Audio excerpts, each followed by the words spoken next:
Hey guys, welcome back. र आज हामी डिस्कस गर्न गइरहेको छौँ सर्च इन्जिनको बारेमा र यो HTML को ट्युटोरियल हो र हामी अलिकति सर्च इन्जिनको बारेमा डिस्कस गर्छौँ आखिर यो HTML सँग कसरी रिलेटेड छ। हामी हाम्रो गुगल सर्चमा रेस्टुरेन्ट भनेर सर्च गर्छौँ र हेरौँ के आउँछ। हामीसँग धेरैवटा डिफरेन्ट लोकेसनहरू आउँछ। मैले स्पेलिङ मिस्टेक गरेर छु, यता म गर्छु।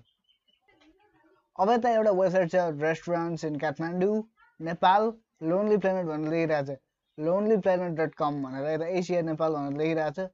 हामी यो चाहिँ हो हाम्रो टाइटल भनेको। हामीले जुन पनि टाइटल लेख्छौँ हाम्रो HTML को कोडमा यो चाहिँ यता देखिन्छ हैन। अब हामी आज एउटा मेटा ट्यागको बारेमा डिस्कस गरिन्छ जसको नाम छ डिस्क्रिप्सन। हामीले डिस्क्रिप्सन हाल्छौँ त्यो मेटा ट्यागमा र यो सबै के हो भनेर हामीले कोडमा हेर्छौँ। So let's go. अब हामी यो एड्रेस बारमा जाइन्छ र CMD भनेर लन्च गरिन्छ। अब हामी कोड भनेर लेखिन्छ अनि स्पेस अनि डट, जसले यो करेन्ट फोल्डरमा हाम्रो VS कोड खोलिदिन्छ। डट भनेको करेन्ट फोल्डर। अब हाम्रो भिजुअल स्टुडियो खोलियो। अब हामी कहाँ गइन्छ, हामी हाम्रो आफ्नै HTML बेसिक स्ट्रक्चरमा गइन्छ। अब मैले यो वेबसाइट होस्ट गर्ने हैन, त्यही भएर म जे पनि नाम राखिदिँदा हुन्छ। मैले राइट क्लिक हानिदिन्छु र यो न्यू फाइल बनाउँछु र यसको नाम meta.html भनेर राखिदिन्छु। केही फरक पर्दैन। meta.html भनेर हाम्रो फाइल बनिसक्यो।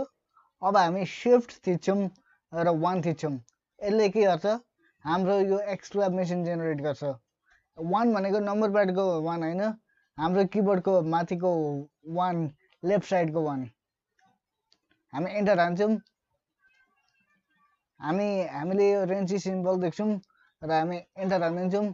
अब हाम्रो यो बेसिक स्ट्रक्चर हामीले बनायौँ भिजुअल स्टुडियो कोडद्वारा।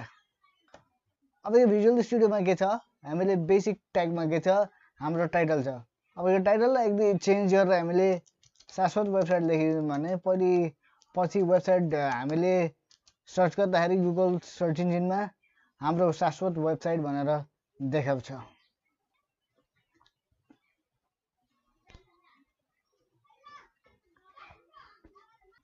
अब अहिले मैले भनेको कुरा के हो भनेर बुझ्नु भएन भने हामीले टाइटल ट्यागमा जुन शाश्वत वेबसाइट देखाएको छ यो टाइटल हाम्रो यता देखिन्छ। रेस्टुरेन्ट इन काठमाडौँ भनिरहेको छ यसले। यसको ठाउँमा हाम्रो शाश्वत हाल देखिन्छ, शाश्वत वेबसाइट भनेर देखिन्छ।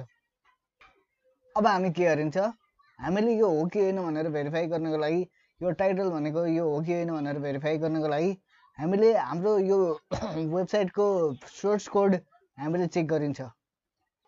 हामी यो वेबसाइटमा गइन्छ र हामीले सोर्स कोड हेर्न सिकेको छौँ। हो, यही कामको लागि हामीले सोर्स कोड हेर्नुपर्छ। अब हामीले के ल्याङ गरिरहेको छ यो वेबसाइटले, यो कुकिज एक्सेप्ट गर्ने हो कि होइन भनेर म एक्सेप्ट गरिदिन्छु यसलाई। र हामी के गर्छौँ, हामी कन्ट्रोल सिफ्ट र यु थिच्छौँ। नभए यसो गर्दाखेरि आएन भने हामी राइट क्लिक थिच्छौँ र हामी भ्यू पेज सोर्स हान्छौँ। कन्ट्रोल सिफ्ट यु भएन, कन्ट्रोल यु रहेछ। कन्ट्रोल यु हान्दियौँ र हाम्रो यो वेबसाइटको इन्टायर यो फ्रन्ट एन्डको यो कोड देखायो। अब फ्रन्ट एन्ड भनेको के हो भनेर तपाईँले भन्नुहुन्छ भने यो सबै ब्राउजरमा देखिने चिज हो। यो सबै ब्राउजरमा देखिने चिज भनेको फ्रन्ट एन्डमा हो, फ्रन्ट एन्ड हो। अरू यो सबै बटनहरू, यो पछाडि के काम भइरहेछ, पछाडि कसरी काम गरिरहेछ, त्यो सबै ब्याकएन्ड हो। मैले सायद यो भनि पनि सकेँ होला, तर भनिनँ भने म ब्याकएन्डको बारेमा म अर्को भिडियोमा राम्ररी बुझाउँछु। र हामीले के गरिन्छ भेरिफाई गर्नको लागि हामीले कन्ट्रोल F थिचिन्छ, जसले हाम्रो यो फाइन्ड भनेर यता आउँछ एउटा पपअप बक्स जहाँ हामी टाइप गरिन्छ टाइटल। अब हाम्रो HTML को ट्याग कस्तो हुन्छ तपाईँलाई थाहा नै छ, टाइटल TITLE यस्तो। तपाईँले भेट्नुभयो। यता restaurants in Kathmandu Nepal lonely planet भनेर लेखिरहेछ र हामीले त हेर्ने भने restaurants in Kathmandu Nepal lonely planet भनेर लेखिरहेछ ब्याक जाने भने यता पनि यही लेखिरहेछ अब यो टाइटल ट्याग त तपाईले चलाइराख्नु भएको हो अब हामी अर्को ट्यागको बारेमा डिस्कस गरिन्छ जसको नाम छ मेटा ट्याग त्यही भएर मैले मेरो एचटीएमएल को फाइलको नाम meta.html भनेर meta.html भनेर सेभ गरेको हो यदि तपाईलाई हेर्न गाह्रो भइरहेछ भने मैले जुम गर्दै कन्ट्रोल र प्लस गरेर कन्ट्रोल दाबिराख्ने अनि प्लस पनि दाबिराख्ने अनि त्यसपछि जुम गरिदिन्छ प्लस प्लस गर्दै गयो जुम जुम गर्दै जान्छ अब हामी के गर्छौं हामी मेटाको ट्यागको बारेमा डिस्कस गर्छौं मेटा अब नेम हुन्छ मेटाको जहिले पनि नेम हुन्छ हामीले एड गर्न आँटिरहेछौं मेटामा भनेको भन्दाखेरि अब यो नेम भनेर लेख्नुपर्छ मेटा भनेको यस्तो ट्याग हो जसले वेबसाइटको इन्फर्मेसनहरु राख्छ आफ्नो टाउकोमा र टाउको भनेको हेड हो अब हामी के गर्छौं हामी डिस्क्रिप्सन लेख्छौं अब डिस्क्रिप्सन भनेको के हो डिस्क्रिप्सन भनेको यो हो A restaurant or an eatery is a business that prepares and serves food भनिरहेछ अनि अरु के थुप्रै कुरा भनिरहेछ हामी डिस्क्रिप्सन सर्च गरौँ अब हामी मेटा भनेर सर्च गर्छौं मेटा अनि डिस्क्रिप्सन मेटा डिस्क्रिप्सन अनि मेटा नेम इक्वल टु डिस्क्रिप्सन नभए सिम्पली डिस्क्रिप्सन सर्च गरौँ there as discover the best restaurant in Kathmandu, Nepal, including Kaisar Cafe, Utse restaurant अरे or 2K भनेर लेखिरहेछ यता देख्नुभयो हो यही हो हाम्रो डिस्क्रिप्सन भनेको र हामीले यता पेजमा यसरी देखिन्छ discover the best restaurant in Kathmandu, Nepal, including Kaisar Cafe, Utse restaurant अरे मैले यस्तो नाम पनि सुनेको थिएन यार रेस्टुरेन्टको नाम तर ठीक छ अब हामी अर्को एट्रिब्युट दिन्छौं एट्रिब्युटको बारेमा मैले सिकाएको छैन के हो भनेर एट्रिब्युट नेमहरु के भनेर लेखिरहेछ हामी अर्को भिडियोमा डिस्कस गर्छौं त्यही भएर अहिले तपाईले चिन्ता लिनु पर्दैन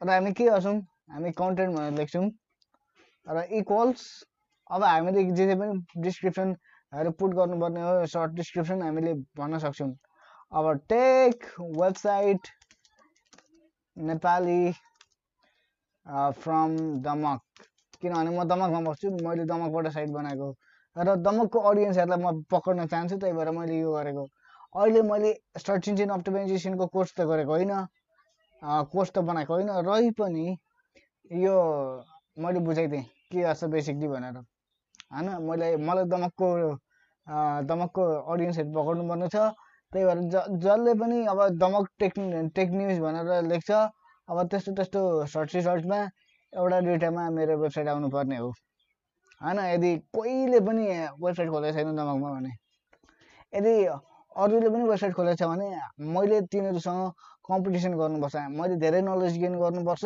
र मैले यस्तो ट्यागहरु धेरै लेख्नुपर्छ अरु पनि धेरैवटा टेक्नोलोजी युज गर्नुपर्छ मैले यो वेबसाइट माथि ल्याउनको लागि गुगल सर्च इन्जिनमा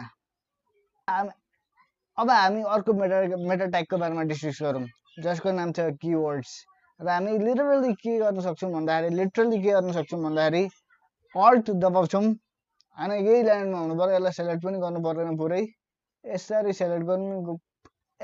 सेलेक्ट पनि गर्नु पर्दैन हामी यो लाइनमा हुनुपर्छ अल्ट शिफ्ट डाउन अब यो डाउन कपी भइहाल्छ मैले पहिले पनि भनेर थिएँ मैले यो भिडियोमा अब हामी के लेख्छौं कीवर्ड्स लेख्छौं कीवर्ड्स भनेको के हो कीवर्ड्स भनेको एउटा कमाले सेपरेट गरेको वर्ड हो जसले तपाईको वेबसाइट के को बारेमा हो भनेर बुझाउँछ जस्तै यदि मेरो वेबसाइट टेकको बारेमा भने म टेक लेख्छु यदि मेरो वेबसाइट न्यूजको बारेमा पनि न्यूज पनि हो भने म न्यूज लेख्छु तर हामीले कमाले सेपरेट गर्नुपर्छ न्यूज अनि दमक अब यो वेबसाइट दमकमा पर्छ नि त मैले दमकको अडियन्सलाई धेरै पक्राउनु पर्ने छ र हामीसँग दुईटा कुरा भयो एउटा हामीले दमक यो डिस्क्रिप्सनमा लेख्यो एउटा हाम्रो यो दमक भनेको हाम्रो किवर्ड्समा लेख्यो भनेपछि दुईटा पावर भयो हामीसँग दमकको अडियन्स ल्याउनको लागि हाम्रो वेबसाइटमा अलराइट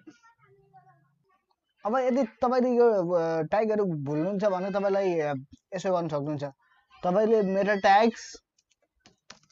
ट्याग्स एन्ड एचटिएमएल यति सर्च गरिसकेपछि तपाईँले के भेट्नुहुन्छ तपाईँले यो W3 स्कुलमा पनि भेट्नुहुन्छ थुप्रै ट्याग होइन यता जति पनि ट्यागहरू छ युजफुल त्यो सबै भेट्नुहुन्छ बेसिक ट्याग अब यो ट्यागलाई कपी गरौँ किनभने यो ट्यागमा पनि के छ धेरै त केही छैन नेम छ अनि कन्टेन्ट छ यसलाई कपी गर्छौँ र यसलाई पेस्ट गर्छौँ अब हामी अथरमा केही पनि चेन्ज गर्दैनौँ किनभने अथर हामी भनेको अब अथर हो होइन हामीले अथरको नाम लेख्नुपर्छ हाम्रो वेबसाइटको यसलाई चेन्ज गर्दैनौँ यो कन्टेन्ट जुन छ यो चाहिँ हाम्रो कन्टेन्ट हो यसलाई चेन्ज गर्नको लागि चाहिँ हामी के गर्छौँ यो वेबसाइटको मालिक म हो त्यही भएर म शाश्वत दाहाल भनेर म गरिदिन्छु सेभ Ctrl+S सेभ भइसक्यो यसरी हो गाइज हामीले मेटा ट्यागको बारेमा हामीले गर्नुपर्ने भनेको हामीले के मेटा ट्यागहरू युज गर्यो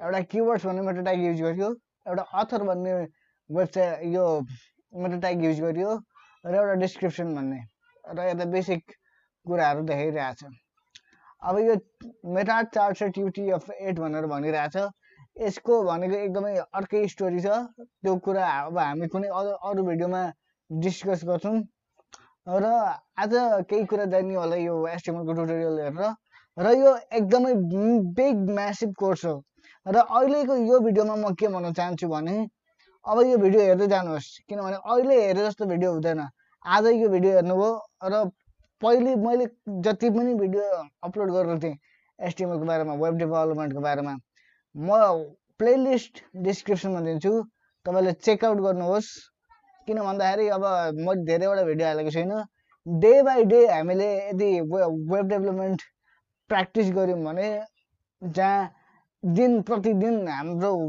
भिडियो आउँछ एकदमै दामी खालको सर्ट भिडियोज जहाँ हामीले धेरै माइन्ड लाउनु पर्दैन जहाँ हामीले बोरिङ फिल गर्नु पर्दैन हैन र त्यति नै भन्नु छ गाइज भिडियो हेर्दै गर्नु होला मैले यो एकदमै ठुलो म्यासिभ कोर्स बनाउन आँटेको त्यही भएर हेर्दै गर्नु होला त्यही भएर अब केही भन्नु छैन thank you and by by